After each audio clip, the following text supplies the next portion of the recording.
Assalamualaikum warahmatullahi wabarakatuh. Teman-teman, kembali lagi di channel YouTube saya, Khairun Imam. Gimana nih kabar kalian? Semoga kita semua selalu diberi kesehatan, kemudahan, dan juga limpahan rezeki dari Yang Maha Kuasa. Teman-teman, kalian tahu kan, beberapa waktu yang lalu Ahmad Khozinuddin sudah memecat Abdul Ghaffur Sangaji dari tim Taka Roy Suryo yang mendampingi Roy Suryo sejak awal dalam kasus ijazah Pak Jokowi. Dan Abdul Ghaffur ternyata sudah membuat sebuah video di kanal YouTube-nya sambil menangis terseduh-seduh dan mengutarakan isi hatinya kepada Khozinuddin. Waduh, drama apa lagi nih? Tapi sayangnya ada kabar burung yang beredar bahwa Roy Suryo juga sudah memecat Ahmad Khozinuddin dari kursi kuasa hukumnya. Waduh, padahal ya sebentar lagi akan ada putusan pra peradilan untuk Roy Suryo. Tapi ya namanya Roy Suryo tidak akan menyerah begitu saja, teman-teman. Dia kembali akan mengajukan pra peradilan terkait dengan status tersangkanya. Apakah ini langkah untuk mengulur-gulur persidangan Roy Suryo? Nanti kita simak videonya. Karena selain itu, kita akan menyaksikan bagaimana kuasa hukum Tifa sepertinya memang tidak punya bukti mengenai kepalsuan ijazah dari Pak Jokowi. Dan lagi, ada debat panas antara relawan Pak Jokowi dengan Ahmad Khozinuddin. Dan ini sangat panas, teman-teman. Nah, sebelum kita mulai, jangan lupa like, subscribe, dan share. Dan tanpa perlu berlama-lama lagi, mari kita mulai videonya berikut ini. Mungkin pernah ada peristiwa sebelumnya yang membuat mereka berdua, beliau berdua itu berhadapan-hadapan. Tapi menurut saya sudahlah. Saya sudah bilang, musuh kita itu bukan kami di dalam. Musuh kita itu yang ada di luar. Ya Jokowi itu musuhnya gitu loh. Ngapain juga kita trik. Tapi saya mencoba gini, saya tetap mencoba menengahi keduanya. Ya, jadi artinya gini. Kemarin memang kemudian dari Balai RT, ya jangan disalahkan kalau kemudian Balai RT itu kemudian dikatakan, oh ini pecah lagi. Ya pecahnya Balai RT karena kasus Jamada Girsang.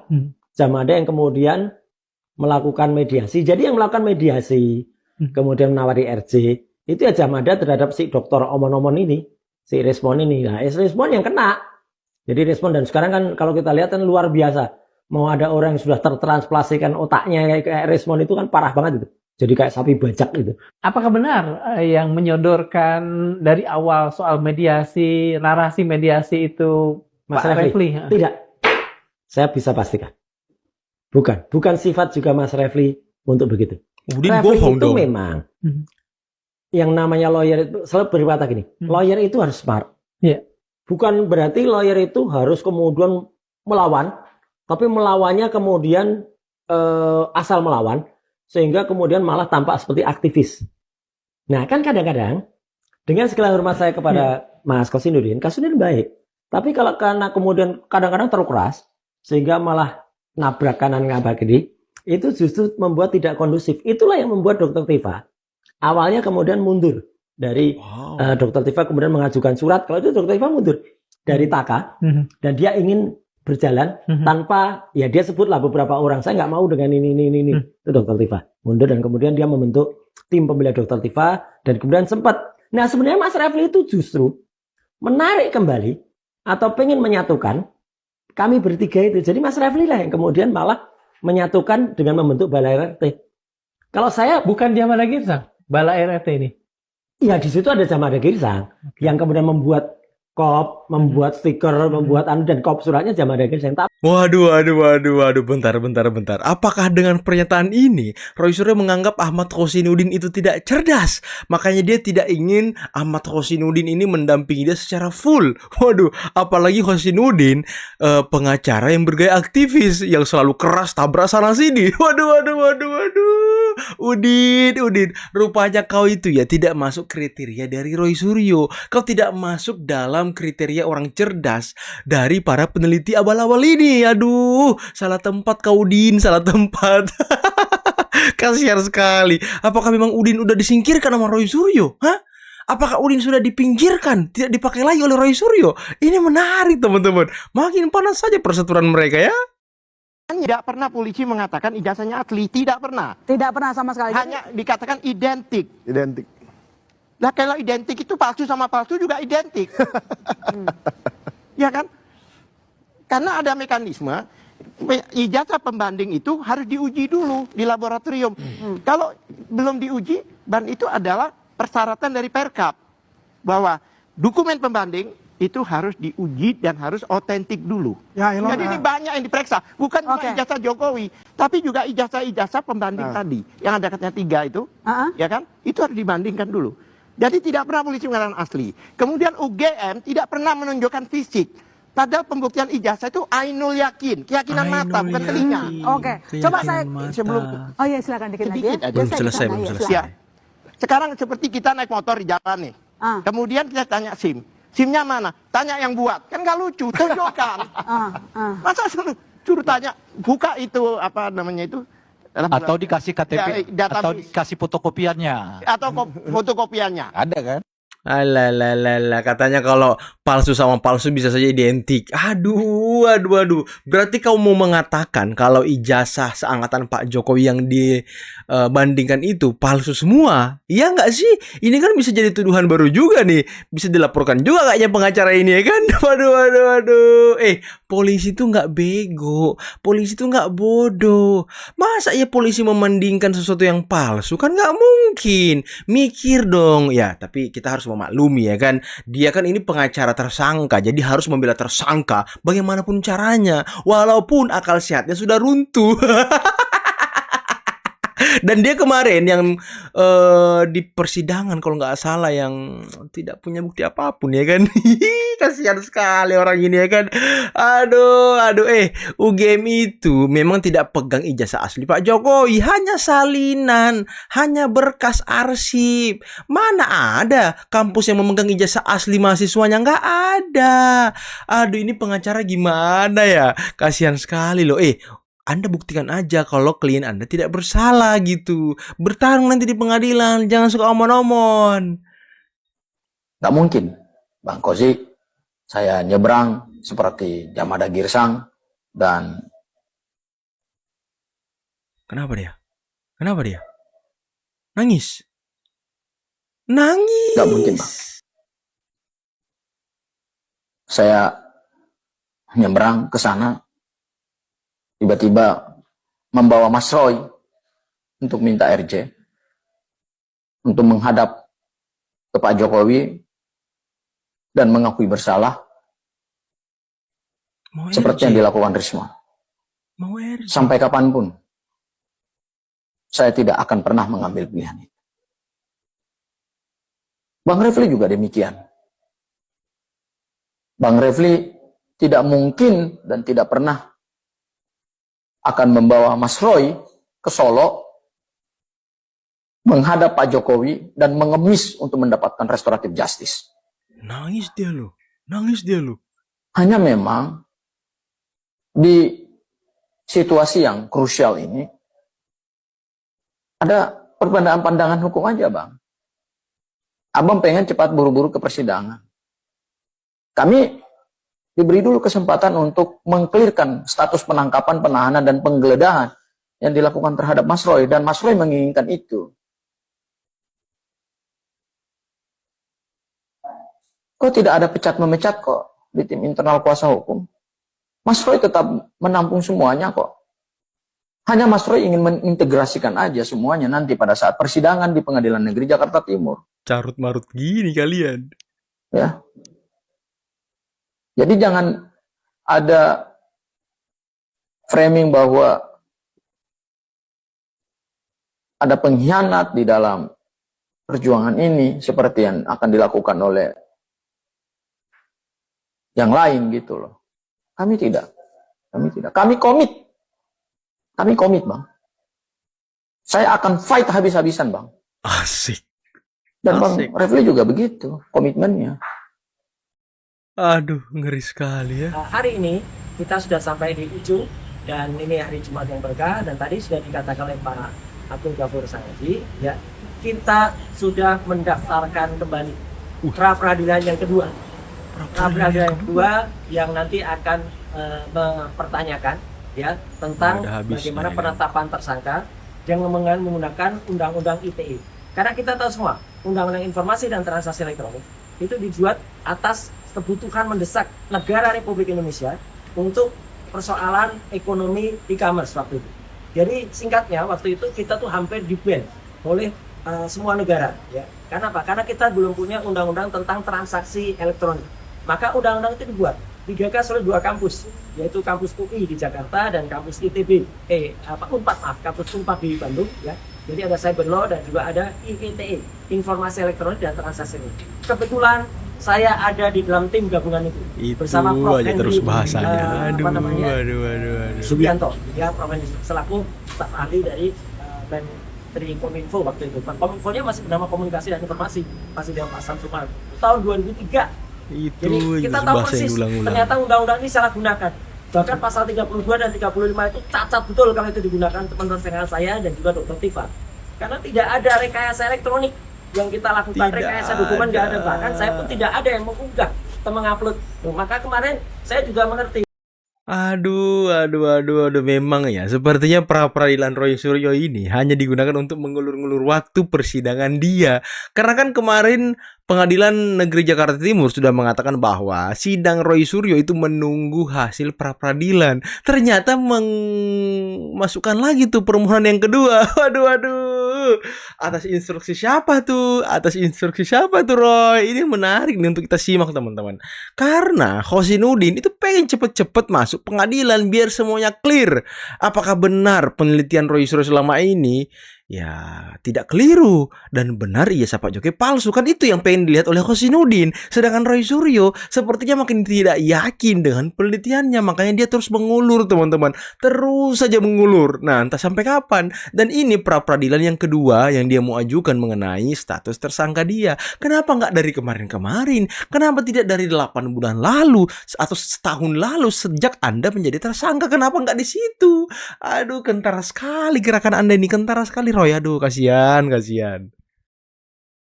Tapi kalau kita lihat, Roy Suryo ini adalah pengecut, ya. Kalah dia sama Tifa itu. Tifa berani menghadapi di persidangan, tarung di persidangan sama dia, melakukan eksepsi kan, perlawanan di situ. Ya. Sedangkan yang namanya Roy Suryo ini yang selalu berkoar-koar, yang selalu membuat berita hoax, pemutarbalikan fakta, malah melakukan pra-peradilan. Ya memang hak konstitusi pra-peradilan itu. Tapi kan kita lihat, ya, ini kan tricky dia untuk menghindari yang namanya persidangan gitu. Nah sekarang pra-pid yang kedua, ya kan, kemarin ditolak, ya, ditolak keseluruhan oleh majelis. Oleh hakim tunggal, yang mulia hakim tunggal untuk itu. Sekarang diajukan lagi sama dia. Karena memang ingin menghindari yang namanya pokok perkara, sidang pokok perkara.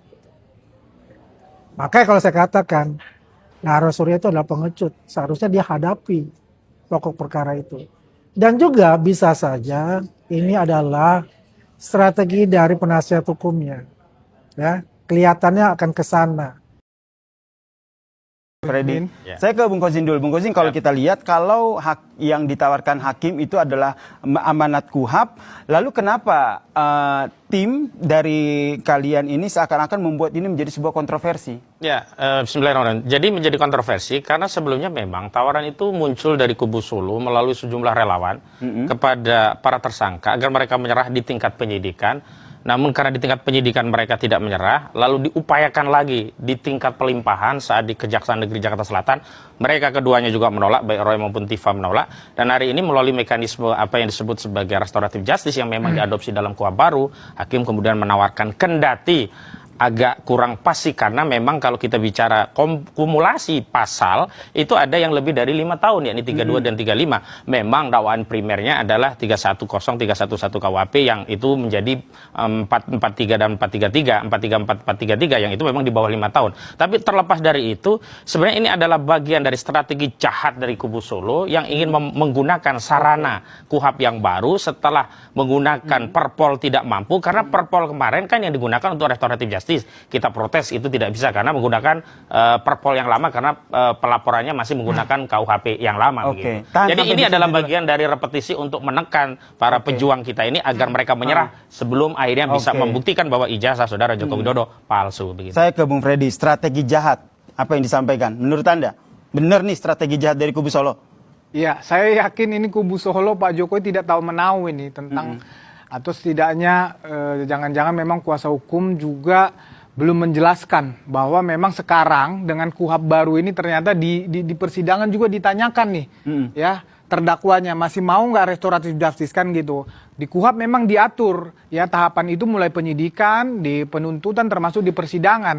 Jadi saya rasa itu majelis hakim hanya menyampaikan bahwa mekanisme itu masih bisa. Walaupun tadi udah dijelaskan di dakwaan subsidiar sebetulnya itu tidak memenuhi syarat lagi karena ancamannya lebih dari 5 tahun. Tapi yang mau saya katakan begini, Pak Jokowi sekali lagi tidak punya kepentingan Dr. Tiva ini, Roy atau siapapun itu untuk ditahan. Ya, kepentingan Pak Jokowi saat ini hanya ingin hadir di persidangan dan menunjukkan ijazah aslinya. Tentunya nanti melalui jaksa penuntut umum akan menanyakan atau memberikan kepada beliau, mempertanyakan. Sebentar Bang, kalau tidak ada kepentingan untuk mereka ditahan, kenapa melapor ke Polda? Kan untuk membuktikan bahwa omongan mereka itu adalah telah menyerang kehormatan. Itu perlu dibuktikan. Tetapi tidak penting bahwa mereka itu nanti akan divonis apapun, itu tidak penting. Oke. Ya, dia melalui proses pelaporan itu, dia penting hadir di persidangan untuk menjawab ya ke apa namanya keingintahuan publik atau teman-teman ijazah itu. Iya, itu yang harus dia tunjukkan kepada publik. Tentunya melalui satu-satunya yang kita anggap Pak Jokowi anggap adalah apa namanya mekanisme yang benar. Ya, tempat yang benar, yaitu di pengadilan. Anda membacanya seperti apa logika seperti itu ini? kejahatan kedua Joko Widodo, karena siapapun tahu bahwa mekanisme pidana itu ujungnya penjara kalau itu dapat dibuktikan. Padahal kalau fokusnya adalah pengadilan, saudara Joko Widodo bisa menempuh jalur pengadilan perdata, yang itu sudah digugat beberapa kali tapi dirinya tidak hadir, padahal mekanisme itu juga bisa digunakan untuk menunjukkan ijazahnya yang konon asli itu agar masyarakat menjadi reda. Lagi-lagi kalau dia tidak menghendaki anak bangsa ini di penjara, tentu dia tidak perlu melaporkan. Atau lagi-lagi kalau dia jujur konsisten seperti Luhut bin Sarpanjaitan, maka tidak perlu melaporkan dengan pasal yang ancaman pidananya di atas 5 tahun bahkan 12 tahun penjara. Yang lebih krusial lagi, kalau kemarin kita lihat polisi ya memainkan peran dalam penegakan hukum, melayani Jokowi sampai ada ALP itu jadi diterima, hari ini jaksa. Karena kemarin saya lihat siaran live-nya, jaksa ini sudah seperti pengacara Jokowi. Dalam 13 item kronologis dakwaan di primernya yang kemudian diadopsi di subsidiar baik ke 1, ke 2, ke 3, sampai ke 4 itu, tidak ada satupun kronologi yang menyatakan saudara Joko Widodo melaporkan tindak pidana ini ke Polda Metro Jaya, tetapi yang selalu dikedepankan adalah Muhammad Sarif Muhammad atau Kompol Sarif. Jadi kami menilai ini adalah jalan keluar Joko Widodo untuk menghindari persidangan. Nanti yang hadir hanya Kompol Sarif, kemudian dia bisa buang badan. Kenapa bisa buang badan? Karena kalau dakwaan primer tidak terbukti, jaksa akan lari ke dakwaan yang berikutnya, sehingga apa? Tidak peduli fitnah pencemaran terbukti atau tidak, Jokowi tidak perlu hadir, gugurlah pasal itu, tapi dia punya tabungan, yakni pasal 32, 35. Di sini letak jahatnya. Tadi Anda bilang JPU seperti kuasa hukum Jokowi, berarti mereka akan berani mendatangkan Jokowi? Justru dengan materi dakwaan itu dia menghindari Jokowi bisa hadir, karena di materi dakwaan itu tidak disebutkan bahwa Joko Widodo sebagai saksi korban mendatangi Polda Metro Jaya melaporkan kejadian ini. Nanti bisa jadi hanya kuasa hukum dan saksi Sarif, Kompol Sarif. Bung Ferdi, gimana? Padahal Jokowi berkali-kali menyatakan bahwa akan hadir di persidangan. Ya, siapapun tahu, ya apalagi yang sudah berpengalaman di dalam proses hukum, di dalam proses penyidikan, siapapun tahu ketika kita melaporkan sesuatu, kita adalah korban.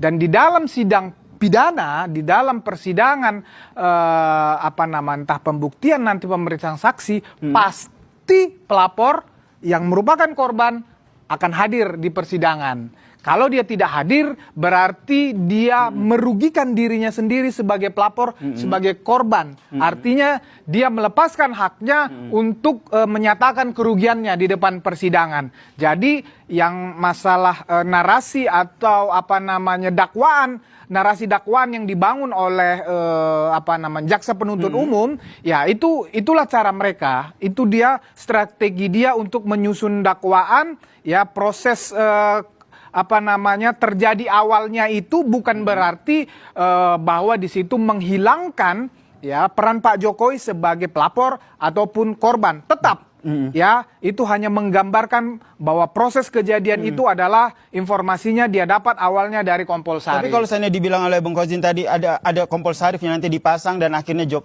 Pak Jokowi tidak hadir, Jokowi tidak perlu hadir. Nggak bisa. Jadi Anda tetap yakin betul bahwa Joko Widodo akan hadir di persidangan? Kompol Sarif itu sama perannya seperti saya nanti di persidangan, hanya sebagai saksi. Oke. Saya juga agak terkejut, termasuk materi saya ada di dakwaan itu, ya ketika di satu acara televisi, ada di situ. Jadi pasti korban. Pak Jokowi selaku korban dan pelapor pasti hadir, bukan Kompol Sarif hadir sebagai saksi, beda ini kapasitasnya beda itu. Jadi tetap ya Jokowi akan hadir Pasti di persidangan. hadir, pasti Bung Kozin, Jokowi tetap hadir di persidangan. Jadi logika Anda tadi yang menyatakan bahwa jika cukup Kompol Sarif saja yang hadir seperti apa? Jokowi bisa hadir, tetapi dengan dakwaan yang alternatif dia bisa tidak hadir dan orang bisa juga kena hukuman karena ada delik umumnya. Nah ini yang saya sebut strategi jahat dan licik. Kenapa? Sejak awal kami katakan kalau memang fitnah dihinakan sehina-hinanya, direndahkan serendahnya, fokus saja 310, 311 KUHP kalau dulu. Sekarang menjadi 433, 434. Hari ini justru muncul juga 3235. Jokowi bisa saja dia tidak datang dan memang lepas kewenangan menuntut hilang dari pasal pencemaran dan fitnah. Tetapi jaksa bisa masuk ke dakwaan alternatif sehingga yang diburu melalui pasal 32 dan 35-nya. Lalu Jadi Jokowi mengatakan Anda, begini, silakan kalian berantem. Nah sekarang yang didomba dengan jaksa. Saya mau di rumah saja, saya mau keliling saja, saya mau ke NTT, saya mau ke Lampung, saya mau ke Jawa Barat. Itu yang berbahaya sebenarnya. Karena itu dengan narasi ini saya harapkan nanti Jokowi benar-benar hadir untuk mempertanggungjawabkan. Sehingga kalaupun dia tidak hadir memang sudah kita antisipasi. Ada kerangka untuk tidak hadir dengan kubunya membuat Bung pasal Kozin yang tetap nggak tadi. yakin kalau Jokowi akan hadir di persidangan. Oke teman-teman, itulah tadi beberapa video yang bisa kita simak, yang bisa kita saksikan pada kesempatan kali ini. Dan aduh, sidang sudah dimulai, yang satu sudah pra-peradilan, sudah di ujung. Kok bisa-bisanya kuasa hukum mereka gontok-gontokan, saling sikut, saling bongkar kebusukan masing-masing, saling bongkar manuver masing-masing. Sampai-sampai Roy Suryo ikut membongkar manuver-manuver ataupun kejelekan-kejelekan kuasa hukumnya. Seperti yang dia ungkapkan tadi, katanya perseteruan perseteruan Refli dan juga Kosinudin itu sudah terjadi sejak lama. Dan sepertinya Roy Suryo sudah tidak serak lagi sama Kosinudin juga sudah sejak lama. Karena tadi Roy Suryo mengungkapkan bahwa ya ada kuasa hukum yang tindakannya seperti aktivis, tabrak sana, tabrak sini. Waduh. Udin. Dan tadi Roy Suryo sempat nyinggung-nyinggung soal tidak cerdas, strateginya berantakan, amburadul. Apakah memang Kosinudin sejelek itu jadi kuasa hukum? Apakah memang track record dia yang tidak pernah menang di pengadilan? Ya terbukti dengan ucapan Roy Suryo bahwa memang dia tidak cerdas. Makanya Tifa dan juga Rismon waktu itu keluar dari tim Taka, tidak lagi mau didampingi oleh tim Taka, kemudian didampingi Bala RRT. Waktu itu masih Refli Harun, Jamada Girsang dan kawan-kawan. Setelah itu Jamada Girsang pergi ke Solo sama Rismon, RJ, kemudian Repli bubarin Bala RRT, bikin lagi Troya. Kemudian ada isu yang panas muncul mengenai kamar hotel, mengenai ruang karaoke, pecah lagi mereka. Tifa membentuk tim hukum sendiri, Refli Harun tetap sama Roy Suryo. Aduh. Emang ya, dari perjalanan pergerakan mereka aja tidak mulus. Apalagi kemarin Rismon kembali membongkar mengenai 8 pasang orang yang diduga kumpul kebo dan berselingkuh. Waduh. Si paling sok suci, sok agamis, ternyata ada borok yang besar di belakang mereka, teman-teman. Oke, mungkin cukup sekian dulu video kali ini. Jangan lupa like, subscribe, dan share videonya. Akhir kata, billahi taufiq wal hidayah. Assalamualaikum warahmatullahi wabarakatuh. Bye-bye.